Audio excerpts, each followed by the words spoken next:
Dr. Ina is back. In part 2 of the conversation, we learn more about the type of content Dr. Ina likes, what she'd prefer to see less of, and her thoughts on being called an influencer. She also shares the reality of being in the public eye, the reactions her content has received, and why. Sometimes on social media, facts aren't as important, and lots of people agreeing on something. Do you both think, in that sort of phenomenon you just described, Ina, of an individual needing to be willing to be wrong and it being difficult, do you think there's also sort of a hive mindset almost of, so if that content creator has got their army of very passionate fans, let's call them that, followers, do you think that mindset then sort of transcends from creator to the followers, and that it makes everyone more unwilling to accept that there might be another side to that information, or there might be different information? And do you think that's what sometimes causes the really visceral reactions? Andrew, I know you've suffered it, because we could talk about the BBC panorama now and everything that happened with you from that. But do you think that's part of the issue, if that's the right word as well, that there is that hive mindset? Well, of course. And that's another, there is relatability and then there is validation. Because very often when I point something out, in fact, just this morning, I literally had an exchange on in a Facebook comment where somebody was making a global statement about what neurodivergent people would like. And all I said was, I would like that people wouldn't say neurodivergent when they specifically mean autistic, or they mean ADHD, or they just mean people in general. To be fair, that specific request, that was people in general. That was not even any neurodivergency connected. But what I got back was, well, I am pretty sure that neurodivergent person wrote that. And are you neurodivergent? And I'm like, well, yes, I am, but that's not the point. Because we're different kinds of neurodivergent. That's what I'm saying. And this is this validation, right? Because when you are saying something that contradicts their belief, right, like pushes against that confirmation bias, then people go, you are invalidating us. How dare you? Because when they are following that person who is telling them what they want to hear and what they've heard before, and when they're looking in these comment sections and there is like a laugh fest of everybody else saying the same thing and validating them, right, and basically giving them that confirmation bias feedback, right, that's right, then it's very hard to break out of that and say, wait, am I looking at the reasons, as you were saying, like people are not inclined to critical thinking, right? Am I looking at the reasons that may be wrong? So yes, it propagates. It starts with like these creators with large accounts repeating these platitudes and overgeneralizations, and then spreads through their followers who feel validated. And Andrew? I mean, there is value in that, right? Like that's how we create community. Is there value? Right? That was going to be my question. Is there value? There's also a trap. And I don't know you really have to be vigilant as a person online to catch yourself when you're like, yes, that is just supportive community, or this is me rejecting information because it seems not supportive. So it's an interesting question, and I thought you'd ask that at some point about the validity, Andrew. Given your past experience in, coming up for 2 years now, I guess, that question about, is there validity in that relatable content? We talk about the importance of finding our tribe, right? When we're learning who we are and about new information about who we are. And I'm very, very passionate about that. But the validity piece is important. And I wonder, to sort of take that a step further, do you think how people, Andrew, think it's valid changes as they learn more about themselves? I think in a diverse community, there's always going to be challenges. There are facts, aren't there? There are scientific facts until they are proven otherwise, and those you can't argue with. But often there are opinions, and there are a weight given to certain beliefs, and you can have opposing factions having similar views about some things and differences about others, and they just won't connect because they're different, rather than recognizing the commonality. I think there's often this tension happens because of difference. So even if there's a valid fact, that might not be enough to create the harmony. So the reason I'm saying that was sort of my reaction to things that I'd wanted to say in amongst all of that furore with the BBC. Those things weren't said, and they could have changed the nature of what happened. No, it certainly changed my perception of what it's like to be someone who speaks out. Sometimes it's very unpleasant. I mean, people did fake rate my professor reviews for me. People wrote letters to my work. I've gotten threats, things have happened, right? And as I said, at this point, I'm doing it because I feel like it's needed to be done. And I don't always dislike doing it, but there are moments, right? But also, I feel like even in terms of community, right? For example, I maintain a link tree with lots of sources on research, right? Backing up things I say. And in there, I also have a little database that I really do need to get time and update because I have more people to add, of people on social media who are either professionals or responsible non-professionals who speak from verified information, who are not overgeneralizing from their individual experience, and so on. Because you can be fighting community in those spaces. It doesn't have to be where things are not true, because even for me, again, I kind of skimmed over this, but the whole perimenopause diagnosis kind of situations that I went through, what also encouraged me is that I followed a couple of psychiatrists in SID who were all older women. For one thing, they also had their own experiences, and they were specifically talking about practice and late diagnosis. And I didn't even think that it was possible for me to go and be getting diagnosed at my age, which at the time, I was about 50. And I thought, well, that's not going to even work. And then I learned that, yes, it will, probably, or at least I should try. And that was, for me, that was a community, right? Yeah. But that was information-based, evidence-based, basically where people were kind of destigmatizing things and demystifying things for each other and for others, where I felt like we didn't need to be overly sensationalistic, overly entertaining, overly, put your finger down kind of situation where we oversimplify things. For me, that worked.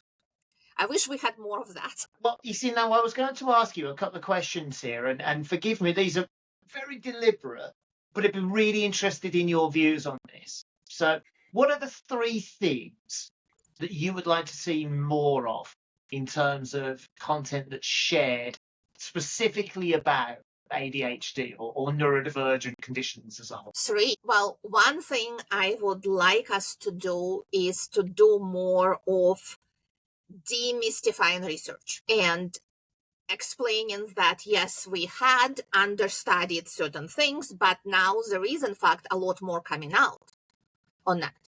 I would also like more content, and I've done some of that myself, but I would like to see more of that. Depathologizing or decriminalizing. I don't know what even the word should be. Basically, the whole Adderall is just meth kind of mentality. Yeah. Because frankly, as I said, as somebody who thought that way in the past myself, because I did not want to think about it differently and did not want to think about current uses and how it's different when you use it on certain kinds of brains versus different kind of brains, right? I would like more of that in accessible ways, so people would not be scared of medication. Even now with the Olympics, people are talking about Simone Biles and saying, well, she cannot pass the drug test. Yeah. Well, yes, she can. It's just she's passing it based on this is her prescribed medication that exists. And frankly, Concerta does not make me jump that high. In fact, it does not make me jump at all. That's not how any of that works, right? So I would like to see more of that and less of people, including occasionally pharmacists, going on and saying, oh, that's very abused. Okay. And that's terrible. I would like to see change in the conversation about medications. I don't always necessarily feel like it's my place because I'm not a psychiatrist, but I would like to see that. And I would like to see more, and there is quite a lot, but I would like to see more of, in fact, behavioral strategies, and like people explaining what they've tried and not being prescriptive about it, but saying, this is like a system I use. You may consider trying it if you struggle with this or that, not necessarily even diagnosis based, right?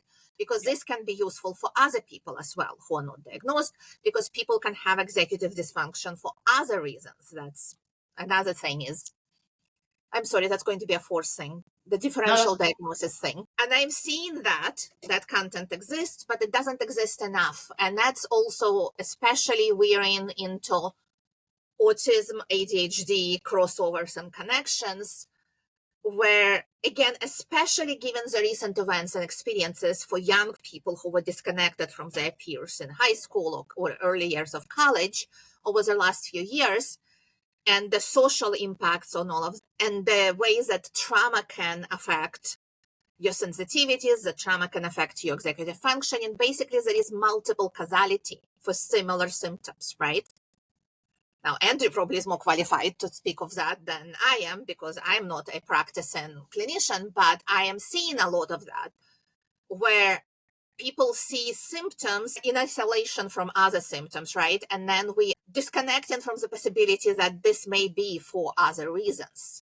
And if it's for other reasons, that maybe behavioral strategies will work for you, but Adderall might not. I tell you what, we'll send you a link to our past episodes, because that's all the things that we've tried to do. And I feel very fortunate that I can lean on Andrew's experience and knowledge to do that. And Andrew, I'll let you come in here, but that is exactly the point of what we do, isn't it? It's about trying to get people to be open to alternatives and to be open to the fact that it might feel like ADHD because of what you've seen on social media, because you've related to a lot of things. But until you're with a professional who can properly assess you, we can't know. Yeah, but how long are those wait lists? Well, we did an episode, when will this be? 2 weeks ago. Andrew, do you want to jump in here? Well, yeah, it depends which research you read and how you read it. So the BBC publicised that it was an 8-year wait on average, and that if you do the maths one way, that's the truth, but actually that involves busing people around the country. And if you factor out the geography, it's more like 13 to 15 years that people are going to wait in the UK at the moment for an NHS sort of state-funded assessment. See, in the US, people keep saying our system is bad because it's all like insurances. And if we only had nationalized, socialized healthcare, it'd be fine.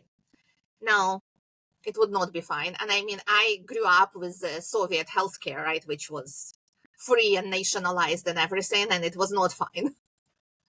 There is always going to be problems because there is not going to be enough resources, especially for specific needs. So this is where I'm having a bit of a hard time telling people that no, you should not self-diagnose. I don't actually tell people that. I tell people, well, even if you do, you can't really treat it medically because you can't. You need an actual diagnosis for that. But with or without a diagnosis, if you have a specific executive functioning issue, then there are potentially solutions you can learn about that don't require you to be diagnosed, because these are solutions for executive functioning. They're not solutions for ADHD. Yeah. Yep. It's that skills-based conversation, isn't it, Andrew? Absolutely. And I think people put so much store in medications because when it is ADHD, they are so effective. There's no denying that. But they forget that needs to come with this all the stuff that came before. So earlier in this chat, I asked about did you look back differently on the time before diagnosis, and perhaps because of your academic work, you brought with you that experience. A lot of people sort of think that they just need to throw all of that away because now there's a pill that is going to sort it all out. You talked about it would be lovely to see less people talking about the risk of abuse of medications, and clinically I've not seen a lot of that. I think if people want to abuse substances, there's much easier ways of accessing those substances than seeking a diagnosis for ADHD. And well-managed treatment for ADHD should guide people not to fall into abuse of those substances. So, and then the idea of differential diagnosis and this idea of self-diagnosis, I think that's a really very important point that you make there. A diagnosis is made by someone who can make a diagnosis, not someone who can tick off a checklist of symptoms that they experience. I have met people and not diagnosed them because they don't have ADHD, but they tick those symptoms. But there's an explanation why, that if we said, yeah, you can self-diagnose, that's definitely ADHD, we would lose the validity of what it is to have a diagnosis by just saying, well, anybody can do that. Let's just put conservator on vending machines on every street corner if that's the way we want to do it. And I don't think that's the way either. There had been this, I don't know if it affected UK. I know in the US, within the last few years, there was this issue of these online like tech startups that would basically diagnose people and then dispense medications. And that was problematic because that diagnosis was not done properly. So you could get diagnosed, but you would get diagnosed without like full consideration of your history and everything. You did not ever actually meet a professional. They did not weren't careful in screening and so on. And that resulted in some significant problems for people. So that we have to be mindful that also exists. We have to acknowledge that problem is out. It's interesting that you raised that, because that's exactly what I was speaking out against with the BBC that led to so many problems. It's a complicated world, isn't it? And yes, people, that's kind of back to online. Like, people want simple. People won't put your finger. Isn't it? And maybe that's the headline, really, isn't it? That people want a short burst of, yep, that's what it is. This is what you do about it. And it isn't that simple, because life's not that simple. Hi, folks, it's Matt. Sorry to butt in, but I'll be really quick. It would really help us if you could take a minute to do a few things to help this podcast reach more people. Wherever you're listening, if you could like it, assuming that you do, if you could subscribe wherever you're choosing to listen to this or watch it, and if you could jump onto the YouTube link and leave a comment about the episode that you've just listened to, Andrew and I would really appreciate it, because that all really helps this podcast reach more people. For now, I'll stop waffling on and we'll get back to... Well, I think you've just sort of both answered the question I was going to finish with, which is, what would you like never to see again in terms of online content? So I'm guessing put your finger down style content is right up there. But are there other things that you think, and actually maybe, are there things you can see that the intention maybe is right, but the delivery isn't helpful, that you think if it was maybe done differently, it would be beneficial? Yes, but that's usually when somebody wants to share their experience and help people based on their experience who may be having similar experiences, but instead of doing that, they make generalized statements and they go well beyond their experience and make general statements about things that I would like to not see that. Because you can't make general statements without systematic research. That's not a thing. So as someone who's been viral, I know you downplay it, but as someone who's had a lot of hits, do you think some people might be starting out with the best of intentions and then be seduced by all those thumbs up and all those likes, and that actually the content takes on a life of its own? And have you felt any of that tension in your content? Yes. That is definitely a thing that can happen, and I've seen that happen. I've been somewhat fortunate in that, my daughter is creating content and basically has been making a living of that in very different, niche and different context, and kind of been keeping checks and balances on each other somewhat in that way. And it's kind of tempting. I know if I want to go viral, if I want lots of views, not on TikTok anymore, because that's a whole separate problem for me right now. But I know stuff that I can put on Instagram and I know it will take off. I don't necessarily want to do that, right? Or I want to do it differently. I don't want to do so much short and snarky. I want to do deep and informative. Can't always be done, because sometimes you have to hook people. And that's kind of the problem with online content, is the hook, right? You have to hook them, you have to have them stay. They have to last long enough for informative. If I show them a research study in the first 3 seconds, they will scroll. right? So it has to be something that will grab attention and hold people in. And frankly, that's annoying. But it's kind of necessary. Like, you have to do that. And so that's where the lure for content creators in general is, right? If you manage to hook people in and they stay there and they see things, it becomes rewarding, right? It feels good, especially, I'm sure this came up for you guys. This is something I've been seeing a couple of years ago. People stopped saying that. It's when people started saying, well, why is everybody like on TikTok suddenly ADHD?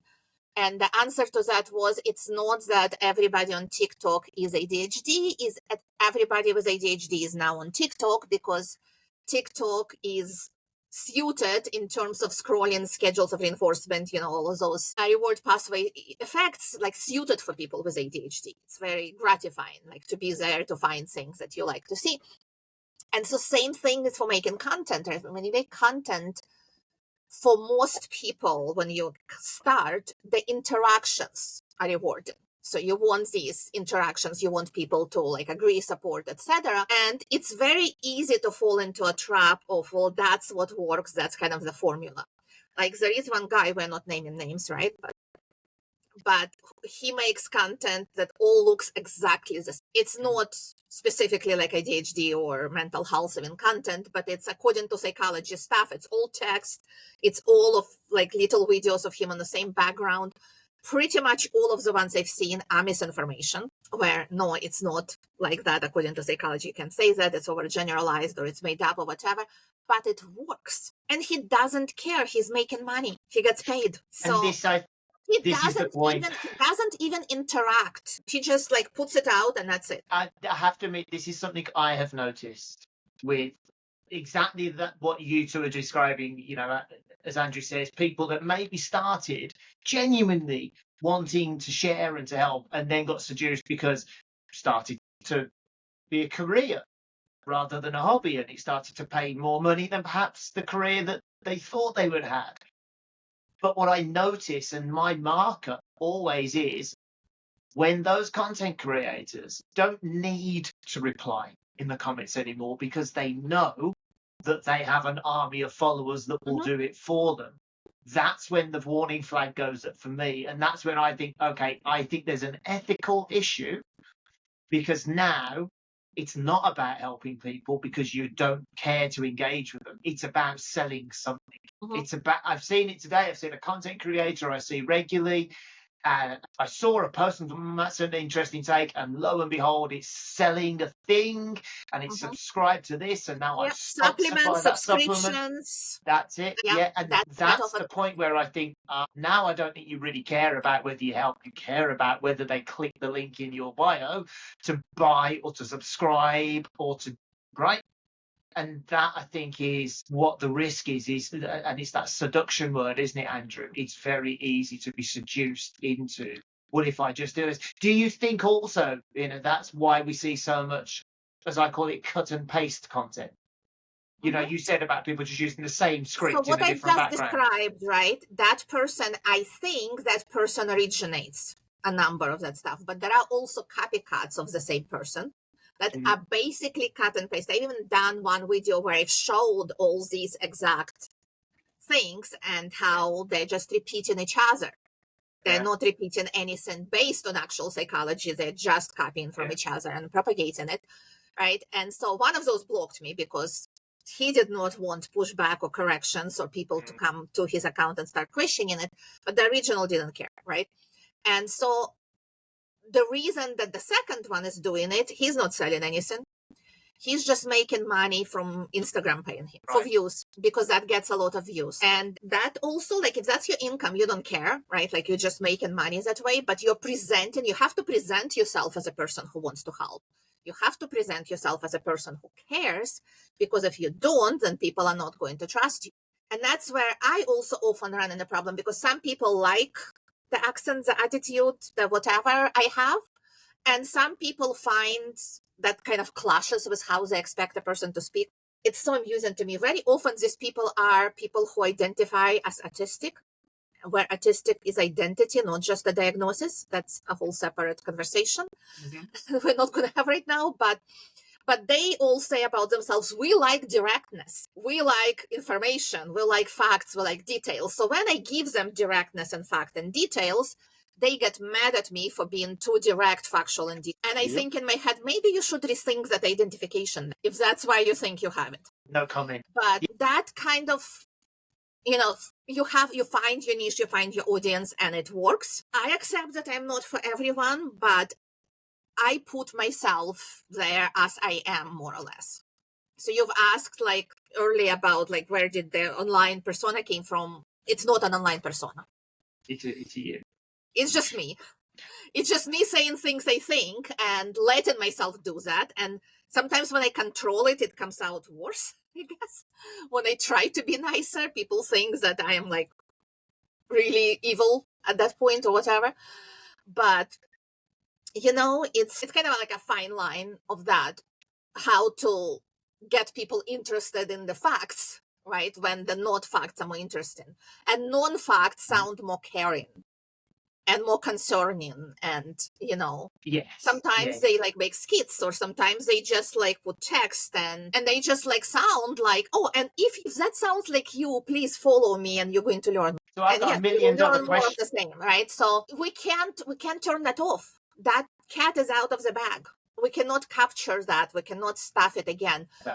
All we can do is, in whatever ways I feel like, provide information. I've had direct conversations with people at TikTok, mental wellness department. They had one at the time, and they've reached out and they said, like, what do we need to do to control the misinformation? And I said, well, how about you would let us actually tell you that it's misinformation? Would you let people who are knowledgeable tell you what is misinformation and tell you why, instead of suppressing certain words? Because what people do is get around the suppressed words and they can continue distributing misinformation, right? And where any report counts as any other reports, and when their bots are not obviously educated in anything, it's beyond just misinformation in the field, right? It's a lot of other things. Where there is not a way to explain.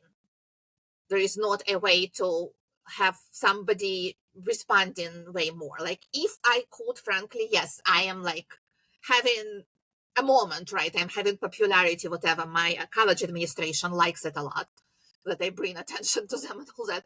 Great, but, and maybe that's because I'm not really making money of it. I usually, if I do, it ends up being donated or something. But I would prefer, in case of all of that misinformation, that I could just report it and say, this is misinformation, take it down, and it would disappear. But no, that's not going to happen. Do you think, in a similar vein, that there is a conversation about should content creators be responsible and maybe put disclaimers of some kind on posts? And do you think we'll ever, the cat's out of the bag, but do you think we can ever get to that point? I've seen a few trying. People are putting disclaimers, but those disclaimers are never sincere, right? Like, people are, seeing a lot of, this is just for entertainment purposes, or this is for educational, this is no, people will do a disclaimer. But when you look at their content, actually, you understand that the disclaimer is just there as a check. Like, it's not actually why they're doing it. And they're not, like, if people are believing them, right, they're not saying, no, you shouldn't believe it. Right? They, in fact, further reinforcing people's belief in whatever. So disclaimers are not real. I don't think disclaimers are a solution. I think the disclaimer should exist pretty much, like, overall. I don't know, again, I don't know of the conversations in UK. My only UK connection is I watch a lot of Doctor. I don't watch like news or things like that. But I have seen in the US recently, our Surgeon General came out with, we should put a warning label on social media for teens. And I just laughed at that, because I'm like, and when has a warning label stopped people from smoking? Yeah. Like, literally never. Yeah, just makes it more seductive. Warning labels mean nothing. Like, teenagers already know, they've been told that this is bad for them. Like, we know. Yeah. Warning labels are not it, disclaimers are not it. I don't think any of that is it. Maybe I'm too pessimistic. So I have a final question for you. Are you, and do you define yourself now as, an influencer? No, I'm an educator. I define myself as an educator. That's what I do. Now, to be fair, in the sense of like influencing is how people actually get paid for the work that they do online. And what I do online is, in fact, a lot of work, especially with all the bibliographies and all that. I would not mind getting paid, but, yeah, I don't get to. So I'm going to ask you this without getting specific. What's the difference between you doing this and millions of people and views and being an influencer who's paid to do it? For you, is there a logical, if I just did? Typically, influencing as a career, and I can tell you because, as I said, I'm a mother of an influencer. Yeah, right. She is actually an influencer, my child. But what you do as an influencer is you basically influence people to certain things, right? And in technical sense, it's usually products or services. And you basically promote that, and your influence gets people to buy the products or services. That's how you get paid as an influencer. So any of these, or you like show off your style and it influences people in your style, but basically it's typically it's materialistic. And most of the time that is how people get paid for online content. It's influencing people to kind of material things. Now, it's in a broader sense, I could be saying that I am an influencer because I am influencing more people to use their critical thinking. Yes. But that's not like the standard use of the word. So I feel like if you are an influencer in like a standard terms, like you should be getting paid somehow. Yeah. I don't know what your thoughts are, Andrew, on that. I thought it is. Go on. I was going to say, I think it speaks volumes that to be an influencer, you get paid. To be an educator, you do it because you're passionate about it. In the US, people say for teachers, like they're not in it for the income, they're in it for the outcome. And the teachers, for the most part, hate this because, yes, they need the income. It's a job. We should get paid when we're doing a job, right? If I'm doing a job in our society, if you take time working, you should be generating some income from that. At least that's what my husband says. So we have a bit of a problem about how much time I'm taking doing this and when will the benefits arrive. But he kind of accepts reality. Like he's like, fine, you've been doing it, you're doing this, I'll live with it. Even if I were an influencer, I would still be an educator first because that's just what I do. I cannot turn it off. Well, long may you continue educating and long may you continue doing it for that reason. And I hope you continue and I hope we get to continue as well, Andrew, because, I know you and I are in it for exactly the same reasons as Dina's just described, which is it's to make a difference. It's because we care and because we care about people having the right information or information that can help them. I hope you do because it's very worthwhile. Not necessarily in practical sense, but in sense of like value of information and the benefit of information. Let's continue. I would agree. Yeah. Andrew, anything you would like to say? Nope.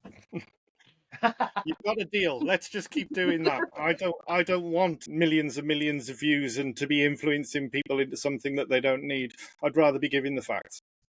Yeah, couldn't agree more. Well, listen, everybody, I'm really, really sure that you've got from that what I've got and Andrew's got, hopefully you've got in it, which is the fact that there are people out here who care. There are people out here who do want to educate and care enough to keep doing it. And I look forward to your next video and the video after that and some more. And hopefully we'll be able to do more together again. But for now, everybody, thank you very much for watching or listening. And as ever, I'm going to say the same thing. If you don't do this for gain, if you click the button that says like, if you click the button that says subscribe, and if you share this to one person and they share it to one person, it helps more and more people. And that's all we're all doing it for. So please do go follow Dr. Ina if you don't already. All of the links will be in the show notes on YouTube and on Spotify and Apple and wherever you listen. And we will see you again next week for another episode of Talk ADHD.